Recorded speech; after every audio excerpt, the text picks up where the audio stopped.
Hello there, my very good friends. On this afternoon's wrestling news video, has Jay White's next move in wrestling just been revealed? Well, kind of, sort of. Mercedes Moné has teased a huge title match, and it's not what you think. We have a potentially huge spoiler for a title match at Elimination Chamber, and on top of that, we have the latest update on Lacey Evans' backstage heat, which, spoiler alert, doesn't exist in WWE. I'm Andy Murray. I'm Michael Hamflett. And this is the After News.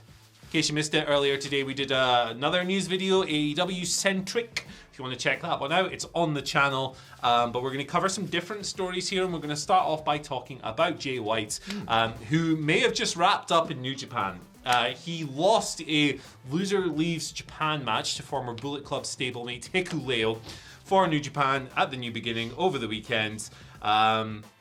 And he's looking to come to the United States, reports Fightful Select. Now, absolutely nothing is set in stone as of yet, but WWE at one stage felt confident that they could land him, although it's hardly guaranteed at this point. It's just, here we go. WWE sources have indicated that they had interest in Jay White for a long time, but everything related to the possibility of him going there is being kept secret. It's being kept close to the vest at the moment. And then when Fightful asked around New Japan, they were told, well, we'd love to keep him. And we're told as well that he'd made positive impacts in Impact and AEW. Positive relationships there because working for New Japan allows him to be in those companies as well. So yeah, he's about to become one of the hottest, biggest named free agents on the market if he hasn't already. I mean, it's pretty much him and Kota Ibushi at the moment. Well, and Mercedes, she hasn't signed anywhere either. Yeah. Hot free agents all over the shop. But there you go, Jay White. What do you reckon of Mr. Switchblade? Do you think he's ending up in WWE or somewhere else? Oh, great time to be the catalyst. Great time to be the Switchblade. If New Japan want to keep him, if WWE seemingly really want to get him, and if Impact and AEW have really enjoyed their time with him, that's all you can ask for, isn't it? As a mainstream pro wrestler, you've got like the two main television companies in North America, you've got the biggest company in Japan, and you've got the kind of most notable number 2, number 3 underneath those mainstream companies in America. Everybody's after Jay White, and why not as well? Like, kind of legacy already assured in New Japan, multiple-time IWGP champion, a guy that ultimately, that New Japan's brave faith was, I would say, rewarded in some like strong drawing cards over the years. And yeah, I'd like to see him in North American mainstream weekly television wrestling. AEW or WWE is very interesting to me. It's an arena it's a bit like when the Elite formed AEW. We've never seen Jay White in that context yet.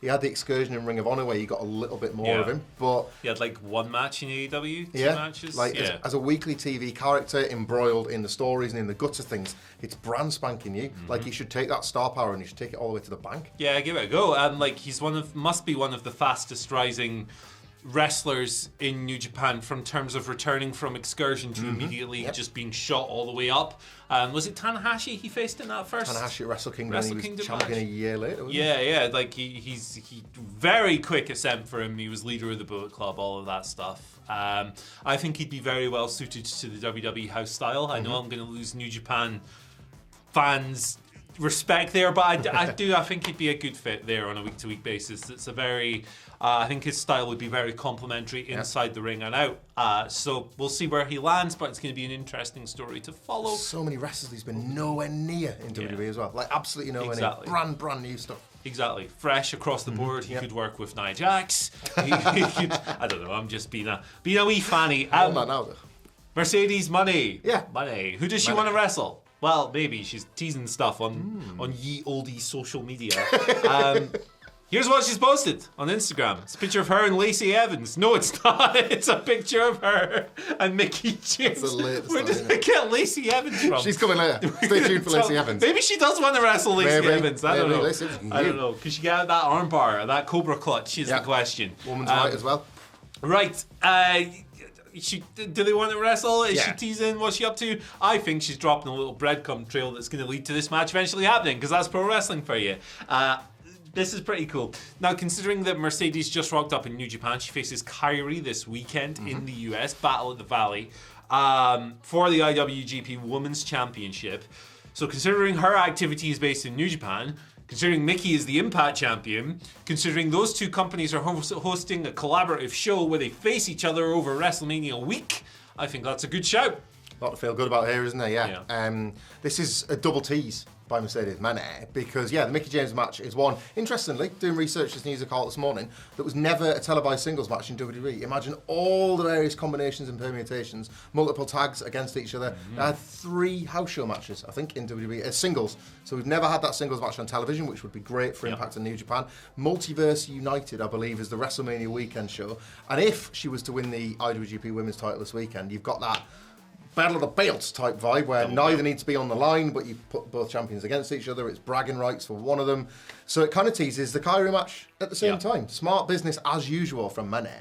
And Mickey's doing that thing as well where she's going to retire after her next loss, step away. It's really compelling. That could be the main event of that show, couldn't it? Absolutely. Like that, It's another really interesting layer. This could be really awesome. I really enjoyed Mickey versus Jordan Grace kicked on the Impact show earlier this year. Sensational match. High drama coming out the bum. I was going to say coming out of the ass, but you said ass, so I added bum. There we go. Why not? It was a kind of match where, like, you actually said this in the office. It kind of demanded a bigger setting because it was so well executed to generate that kind of pantomime that we enjoy from main event style matches. So really excited for Mickey versus Moné if that happens. Right, potential spoilers for an Elimination Chamber title match here. If you're spoiler sensitive or whatever, timestamps are below. Hit the skip. I won't hate you for that. I respect it. Maybe Austin Theory's maybe going to win the US title. Dave Meltzer wrote in the Wrestling Observer newsletter that Theory has taped a television show that airs in March holding the US Championship. That doesn't necessarily mean he's 100% retaining it, but it's a sign in that direction. So he's defending that strap inside the chamber. That's the men's chamber this year. It's not a contendership match. It's not a world title match because the world title match is Roman Reigns versus Sami Zayn.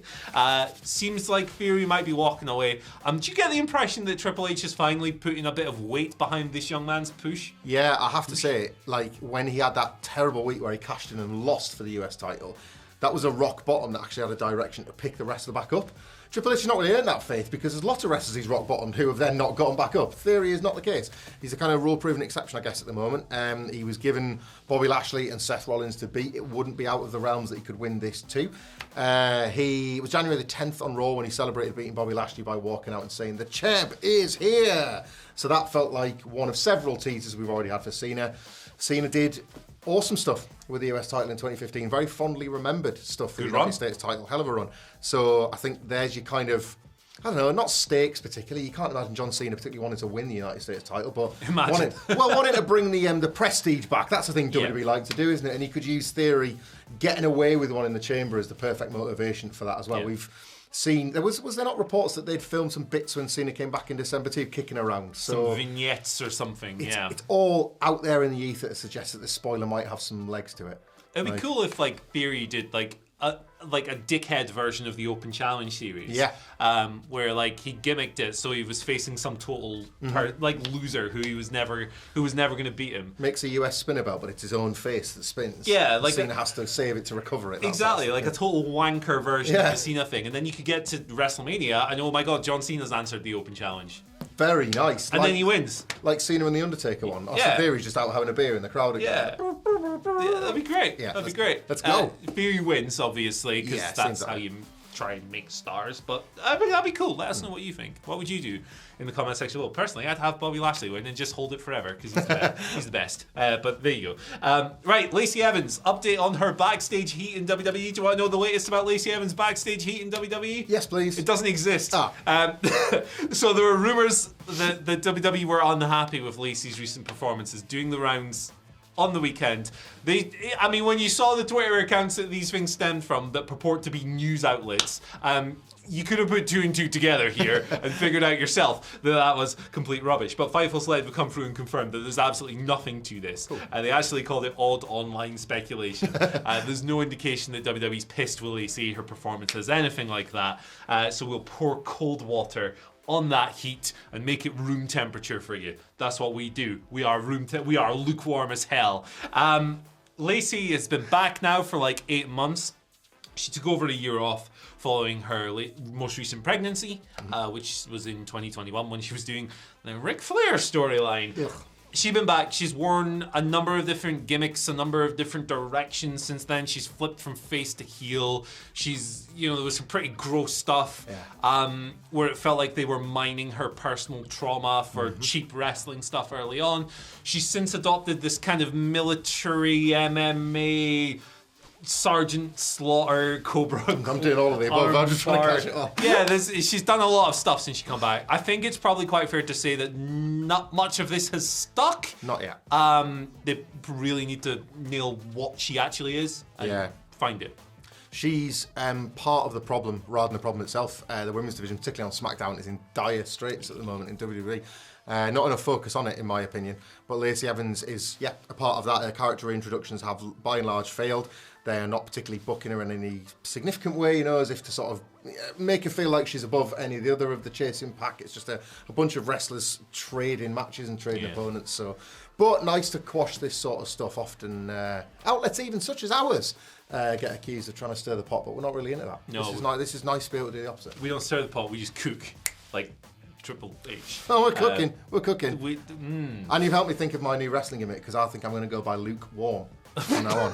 Not in the studio today. It's absolutely freezing. But that would reflect the pop that I would get when I would come out. I like it. Lukewarm, manager of Glacier. I'm lukewarm. He's not hot. Yeah, we need a trio, right? We need a trio. Yeah. In the middle is Lukewarm. Yeah. On one side is Glacier, who's hot. Oh, who's hot? I was thinking of JC Ice. We'll get Glacier out of there, put JC Ice in, why not? Eddie Guerrero, Latino Heat. Boom. Ice 17, latterly known as Dragon Isaac. There you go. Big fan. Big flames. Thank you for joining us on this afternoon news video. Bunch of stories, bunch of stuff. You can follow us on Twitter. I don't like doing these outros. Where's Wilborn? You can follow us on Twitter at WhatCulture WWE. I don't know, something about wherever you get your podcast from. Yeah. Maybe. Follow this guy. SmackDown review, Rampage review, Raw preview, all today wherever you get your podcasts. Apple Podcasts, Spotify, Amazon Music, or pretty much anywhere else. All the good ones, carry us. I'm at Michael Hamflet. I'm at Andy H. Murray. The H2 stands for what? The H2O stands for what? Rewind! You can follow me at Andy H. Murray. The H stands for Hoop 19, Spider Hoop 2. There you go. Ron H2O Waterman. We've been Ron Waterman. I've been Ron Waterman. He's been Ross McCullough. And we are OVW.